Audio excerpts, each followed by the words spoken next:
Welcome to ব্রোন্দ্রোটেক। শুধুমাত্র এক ক্লিকে আপনি আপনার ফটোগুলো এরকম করে এডিটিং করে ফেলতে পারবেন। তো কিভাবে করবেন চলুন কথা না বাড়িয়ে ভিডিওটি শুরু করা যাক। তো আপনাদের সর্বপ্রথম কি করতে হবে, আপনাদের কিছু টেক্সট প্রয়োজন হবে। এজন্য আপনারা কি করবেন, আপনাদের ফোন থেকে যে কোনো একটি ব্রাউজার সিলেক্ট করে নেবেন। এরপরে এখানে সার্চ বক্সে ক্লিক করে এআই ফটো এডিটিং লিখে সার্চ করবেন। সার্চ করে দেওয়ার সাথে সাথে এরকম একটি ওয়েবসাইট আপনাদের সামনে শো করবে। তো এটা কিন্তু একটি বড় ভাইয়ের ওয়েবসাইট। তো আপনারা একটু স্ক্রল করে চলে আসবেন, আসার পরে দেখতে পারবেন এরকম একটা পোস্ট শো করতেছে। তো এই পোস্টের ওপরে জাস্ট একবার ক্লিক করে দেবেন। এই পোস্টের ওপরে যখনই ক্লিক করে দেবেন, ক্লিক করার সাথে সাথে দেখতে পারবেন এখানে ফটোর ডিজাইনের নিচে কিন্তু এখানে ট্যাগগুলো রয়েছে। এই ট্যাগগুলো আপনাদের কপি করে নিতে হবে।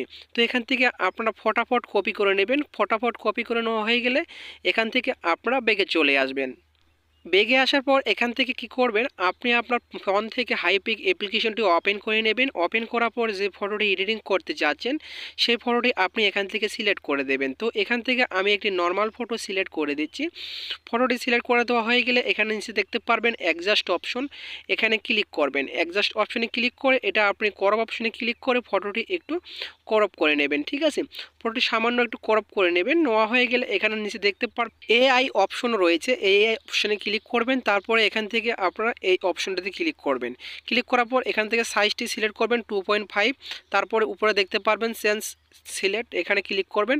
ক্লিক করার পর এখান থেকে আপনারা সাইজটি সিলেক্ট করে নেবেন। ঠিক আছে, তো এখানটা এই সাইজটি সিলেক্ট করে নেবেন। নেওয়ার পর নিচে দেখতে পারবেন টেক্সট লেখার মতো একটি অপশন রয়েছে। এখানে আপনারা যেটা কপি করেছেন টেক্সটটি সেটা এখানে পেস্ট করে দেবেন। দেওয়ার পর এখান থেকে অ্যালাউ করে দেবেন। অ্যালাউ করে দেওয়া হয়ে গেলে নিচে জেনারেট অপশনে ক্লিক করবেন। বাংলাদেশ থেকে দেখলে এখানে আপনাদের ইন্ডিয়া লেখা রয়েছে, সেখানে আপনারা বাংলাদেশটা লিখে দিবেন। লিখে দেওয়ার পর এখানে জেনারেট অপশনে ক্লিক করে দেবেন। ক্লিক করার পর দেখতে পারবেন হুবহুব এরকম ফটো এডিটিং হয়ে গেছে। তো এখান থেকে আপনাদের যে ফটোটি ভালো লাগে সেই ফটোটি আপনি এখান থেকে সিলেক্ট করে নেবেন। সিলেক্ট করা হয়ে গেলে অ্যাপ্লাই অপশনে ক্লিক করে দেবেন। ঠিক আছে, অ্যাপ্লাই অপশনে ক্লিক করে দেওয়া হয়ে গেলে আপনারা দেখতে পারবেন উপরে ডাউনলোড অপশন রয়েছে। সেই ডাউনলোড অপশনে ক্লিক করে আপনি ডাউনলোড করে গ্যালারিতে নিতে পারবেন। তো মূলত এই ছিল আজকের ভিডিওটি ভালো লাগলে অবশ্যই এটি লাইক করে পাশে থাকবেন। আবারও দেখা হবে নতুন একটা ভিডিও নিয়ে। এতক্ষণ সাথে থাকার জন্য আপনাদেরকে ধন্যবাদ।